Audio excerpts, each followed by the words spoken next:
એમ કહીને જો કાઢ્યું તીખું ખડગ તે વાર, ખડગ એટલે તલવાર, ઘાંઘો થાય ઘણું ઘાવ કરવા, પણ ન ડરે પ્રહલાદ લગાર. ઘાંઘો થાય હિરણ્યકશિપુ ઘા કરવા માટે. કરડે દાંત ક્રોધે કરી, હિરણ્યકશિપુ પોતાના દાંત કરડે ક્રોધે કરી, કરડે દાંત ક્રોધે કરી, વળી બોલે વસમાં વેણ, રીસે કરી રાતા થયા, મહાપાપીના બે નેણ. નેણ લાલ થયા, દાંત કરડે અને એકદમ વસમાં વેણ બોલે છે. પ્રહલાદને કહે છે કે ભગવાન ભગવાન લઈ માંડ્યો છો, ભગવાન તારો ક્યાં છે? પ્રહલાદ કહે છે પિતાજી તમે એમ પૂછો કે મારો ભગવાન ક્યાં નથી, સર્વત્ર મારો ભગવાન છે. તો કહે છે કે આ થાંભલામાં તારો ભગવાન છે? રાજસભામાં સિંહાસન ઉપર હિરણ્યકશિપુ બેઠો અને સામે પ્રહલાદ ઊભો અને થાંભલો રાજસભાનો બતાવીને કે આ થાંભલામાં તારો ભગવાન છે? પ્રહલાદ કે હા એમાંય મારો ભગવાન છે.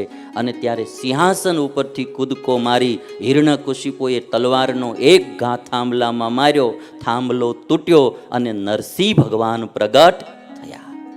મોઢું સિંહનું અને શરીર જુઓ તો નરનું, એટલે એને નર અને સિંહ બેયની આકૃતિ હોવાથી એને નરસિંહ કહેવામાં આવ્યા. આપણે પછી નૃસિંહ પણ કહેવાય. નૃ એટલે પણ માનવ જ થાય, નર. નૃ સિંહ એ બી બરાબર છે. અને નરસિંહ બે શરીર હોવાથી સિંહની મુખાકૃતિ અને ધડ નરનું એટલે નરસિંહ કહેવાના. અને ભગવાને એવા કોપાયમાન ભગવાન હતા ને, નિષ્કુળાનંદ સ્વામી લખે, ઠરાયવા જ્યારે હરિસ્તંભમાં ત્યારે કોઈપો લઈ કરવાલ, ઠીકો ઠીક મારી સ્તંભમાં ત્યાં પ્રગટ્યા પ્રભુ કૃપાલ. કોપાયમાન ઋષિ ભગવાન પ્રગટ થયા અને હિરણ્યકશિપુને પકડી લીધો અને પોતાની જાંઘ ઉપર બેહાડ્યો. બરોબર ઉંબરામાં રાખ્યો, રાજસભાના ઉંબરામાં, દરવાજાની વચ્ચોવચ્ચ. જેટલા વરદાન બ્રહ્માજીએ દીધા હતા ને એ બધાય ગણાવ્યા. સંધ્યાનો સમય, પૂછું બોલ રાત છે એક દિવસ? નહીં રાત નહીં દિવસ, સંધ્યા સમય. ખોળામાં રાખેલો ભગવાને. બોલ આકાશમાં શોક પૃથ્વી ઉપર? નહીં આકાશમાં નહીં પૃથ્વી ઉપર, ખોળામાં. બોલી કે હું નર છું કે પશુ? નહીં નર ને નહીં પશુ. બોલ આ નખ બતાવ્યા, આને અસ્ત્ર કહેવાય કે શસ્ત્ર?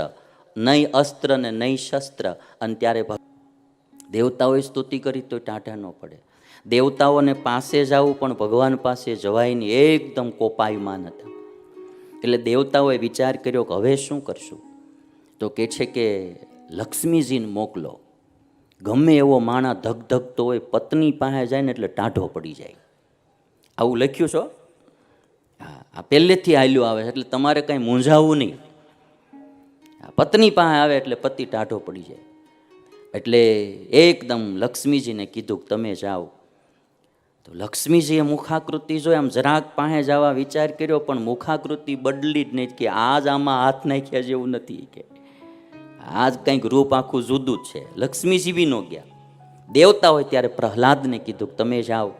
અને જ્યારે પ્રહલાદ નાના એવા 5 વર્ષના બાળક નૃસિંહ ભગવાન પાસે આવે અને ભગવાનને જે હેતનો ઉભરો આવ્યો, ભાઈ હેતનો ઉભરો આવ્યો એટલે તરત ક્રોધનો અગ્નિ શાંત થઈ ગયો.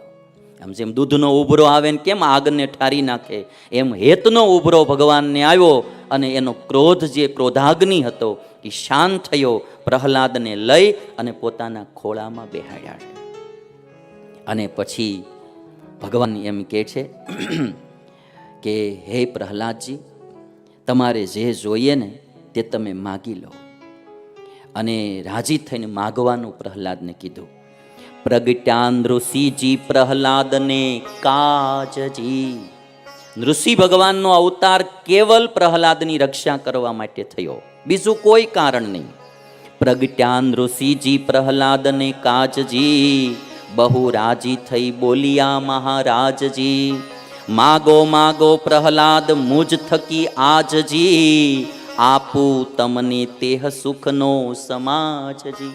હે પ્રહલાદ, તમારે જોઈએ તે માગી લો, હું બધું આપું. આપું સમાજ સુખનો એમ બોલિયા છે નરહરી. નરહરી એટલે નૃસિંહ. હરિ શબ્દનો અર્થ થાય સિંહ. નરહરિ એટલે નરસિંહ. આપું સમાજ સુખનો એમ બોલ્યા છે નરહરી. પ્રહલાદ કહે તમે પ્રસન્ન થયા, હવે શું માંગુ બીજું ફરી. પ્રહલાદ કહે છે કે પ્રભુ તમે પ્રસન્ન થયા, હવે મારે બીજું શું માગવું, મારે બીજું કાંઈ જોતું નથી. આ તો તૃપ્ત છે પ્રહલાદ, તો વિરક્ત પુરુષ છે. અને પ્રહલાદજીએ જે વાત કીધી, મારે તો નથી કાંઈ માંગવું, પણ એવું કેશોમાં કોઈને, પંચ વિષયમાં પ્રીત જીવને, માગશે રહ્યા છે જેમાં મોહીને. પ્રહલાદ કહે છે પ્રભુ મને તમે માગવાનું કીધું એવું બીજા કોઈને કહેતા નહીં. આ જીવ તો બધાય વિષયોમાં મોહેલા છે, એ જરૂર નકરા આ લોકના પદાર્થ જ માગશે, એ કોઈ ભગવાન નહીં માગે. પ્રહલાદની વાત જો, મારે તો નથી કાંઈ માગવું, પણ એવું કેશોમાં કોઈને, પંચ વિષયમાં પ્રીત જીવને, માગશે રહ્યા છે જેમાં મોહીને. હવે આવા ભક્ત થવું કઠણ પડે કે ન પડે ભાઈ? હું તમે જો ભક્તિ તો કરીએ છીએ, પણ નકરી માગવા વાળી જાજી, ભક્તિ થોડી માંગણી જાજી. હા, એટલે ભગવાને એક દિવસ એક ભગતને જોઈને નકરું માંગ કરતો હતો ને, તે ભગવાને કીધું કે રોજ માંગવા આવીશો, કોક દીક મળવા આવ્યું. રોજ નકરું માંગવા આવીશો, તે કોક દીક મળવા પણ આવ્યું. પણ માણસ નથી સમજતો, નકરું આ લોકનું માગ્યા જ કરે ભગવાન પાસે. સકામ ભક્તિ અને નિષ્કામ ભક્તિમાં બહુ મોટો ફરક છે. આપણે કોઈ પણ ઈચ્છાથી ભગવાનનું જપ તપ પાઠ કે યાત્રા કે પદયાત્રા કાંઈ પણ કરીએ, એ સકામ ભક્તિ છે. કોઈ પણ આપણી મનોકામના પૂર્ણ કરવા માટે આપણે કંઈ પણ કરીએ અનુષ્ઠાન, એ સકામ ભક્તિ છે. અને હનુમાનજી મહારાજની જેમ કોઈ પણ ઈચ્છા વિના કેવલ પ્રભુને પ્રસન્ન કરવા માટે જે ભક્તિ થાય એને નિષ્કામ ભક્તિ કહેવાય. સકામ ભક્તિ અને નિષ્કામ ભક્તિમાં કેટલો ફરક. લોખંડ હોય, લોખંડ એને તમે પાણીમાં નાખો તો કાટીને હળી જાય. લોખંડને પાણીમાં નાખો તો કાટીને હળી જાય. સકામ ભક્તિ એ લોખંડને પાણીમાં નાખ્યા જેવી છે. લોખંડને પાણીમાં નાખ્યા જેવી. અને ઇનાઈ લોખંડને, કાટેલા લોખંડને તમે કેરોસીનમાં નાખો એટલે એનો કાટ બધોય ઉખડી જાય. લોખંડ લોખંડ જ હોય.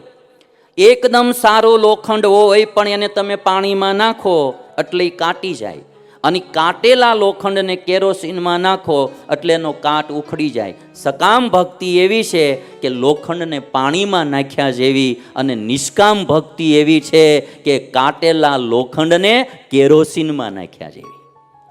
બધાય કાટ ઉખેડી અને જીવને ચોખ્ખો કરી નાખે. આવે બહુ મોંઘી અને મોડી, પણ નિષ્કામ ભક્તિ આવે એવો મારે ને તમારે પ્રયાસ કરવો. શરૂઆત ભલે સકામથી થાય, પણ અંત આપણો નિષ્કામ ભક્તિ તરફ થવો જોઈએ. અને બહુ ભગવાન પાસે નકરું માંગ ન કરવું. એને બધી ખબર હોય, આપણે એના થઈને રહેવું.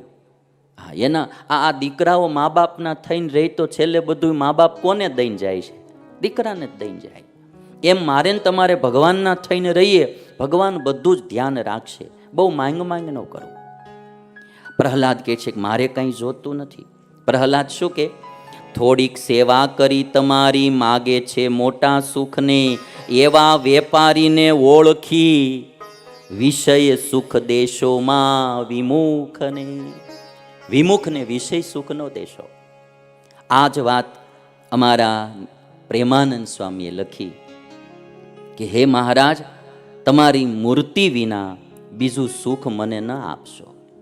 સ્વામિનારાયણ ભગવાનના સંત થયા પ્રેમાનંદ સ્વામી, એમણે જે એક પંક્તિ લખી તમે જો, બહુ સારા સાધુ હતા.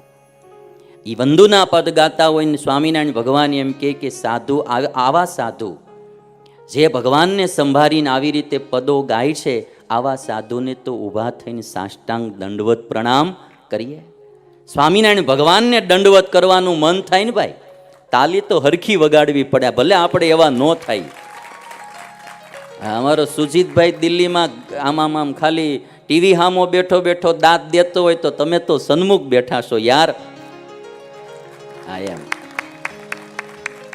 દાંત દેવામાં અમારે હિંમતનગર વાળા બાલસિંહ હો.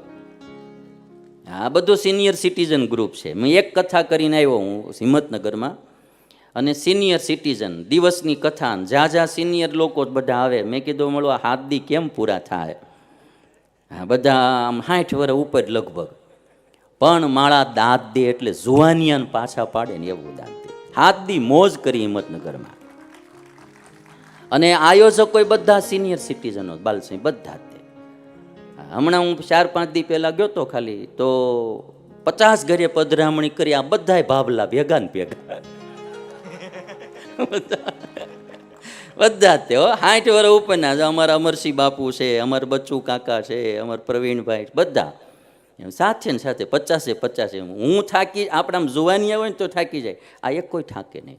ઉત્સાહ ને ઉમંગ હોય ને ત્યાં દાદ એની મેળે નીકળે ને કાર્ય પણ એની મેળે ભાઈ. એટલે કહેવાનું, સ્વામી કહે છે કે મહારાજ તમારી મૂર્તિ વિના કંઈ આપશો. આવા ભગત મળવા બહુ દુર્લભ છે.